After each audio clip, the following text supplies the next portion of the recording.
ಗಂಡ ಹೆಂಡತಿ ಸಂಬಂಧ ಗಟ್ಟಿಯಾಗಿರಲು ಏನು ಮಾಡಬೇಕು? ಯಾವ ಸಂಬಂಧಗಳಲ್ಲಿ ಮನಸ್ತಾಪ ಹಾಗೂ ಜಗಳಗಳು ಇಲ್ಲ ಹೇಳಿ?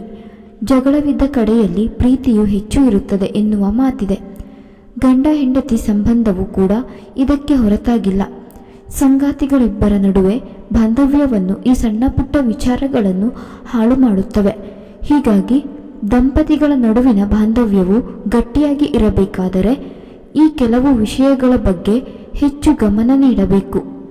ಗಂಡ ಹೆಂಡತಿಯರ ನಡುವಿನ ಸಂಬಂಧವು ಹಾಲು ಜೇನಿನಂತಿರಬೇಕು.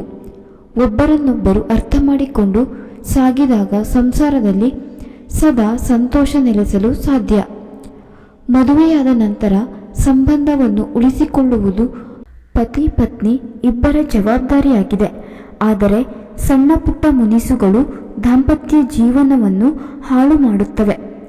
ಆದ್ದರಿಂದ ದಂಪತಿಗಳು ತಮ್ಮ ಭಿನ್ನಾಭಿಪ್ರಾಯಗಳನ್ನು ತಕ್ಷಣವೇ ಪರಿಹರಿಸಿಕೊಳ್ಳುವುದು ಅವಶ್ಯಕ.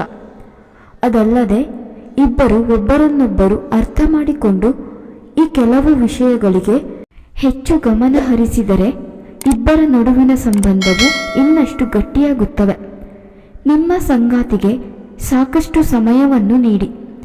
ಪ್ರತಿ ಸಂಬಂಧವು ಬಲಪಡಿಸುವ ಅಸ್ತ್ರವೇ. ಈ ಸಮಯ ಒಬ್ಬರಿಗೊಬ್ಬರು ಸಮಯ ನೀಡುವುದು ಸಂಬಂಧವನ್ನು ಕಾಪಾಡಿಕೊಂಡು ಹೋಗಲು ಸಾಧ್ಯವಾಗುತ್ತದೆ. ಇತ್ತೀಚಿನ ದಿನಗಳಲ್ಲಿ ಉದ್ಯೋಗಸ್ಥ ದಂಪತಿಗಳಿಗೆ ಪರಸ್ಪರ ಒಟ್ಟಿಗೆ ಕಳೆಯಲು ಸಮಯವೇ ಇಲ್ಲ. ಇದರಿಂದ ಪತಿ ಪತ್ನಿಯರ ನಡುವಿನ ಅಂತರವು ಹೆಚ್ಚಾಗುತ್ತದೆ. ಹೀಗಾಗಿಯೇ ಸಂಬಂಧವು ಮತ್ತಷ್ಟು ದುರ್ಬಲಗೊಳ್ಳುತ್ತದೆ.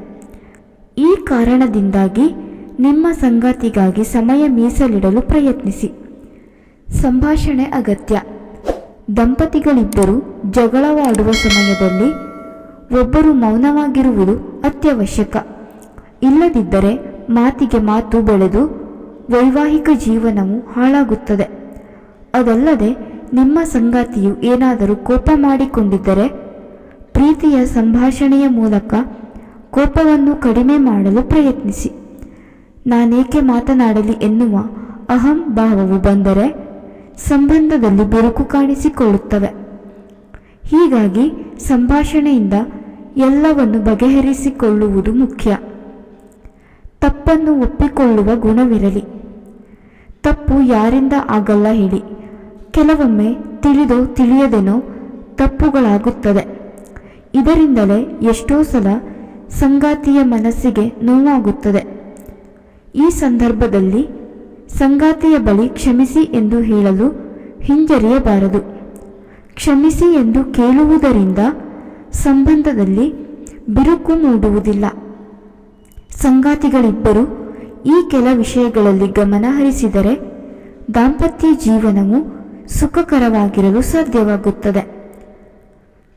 ಸ್ನೇಹಿತರೆ, ಈ ಮಾಹಿತಿ ನಿಮಗೆ ಇಷ್ಟ ಆಗಿದ್ರೆ ಲೈಕ್ ಮಾಡಿ, ಶೇರ್ ಮಾಡಿ ಹಾಗೂ ಹೆಚ್ಚಿನ ವಿಡಿಯೋಗಳಿಗಾಗಿ ನಮ್ಮ ಚಾನಲ್ ಸಬ್ಸ್ಕ್ರೈಬ್ ಮಾಡಿಕೊಳ್ಳಿ. ಕೇಳಿದ್ದಕ್ಕಾಗಿ ಧನ್ಯವಾದಗಳು.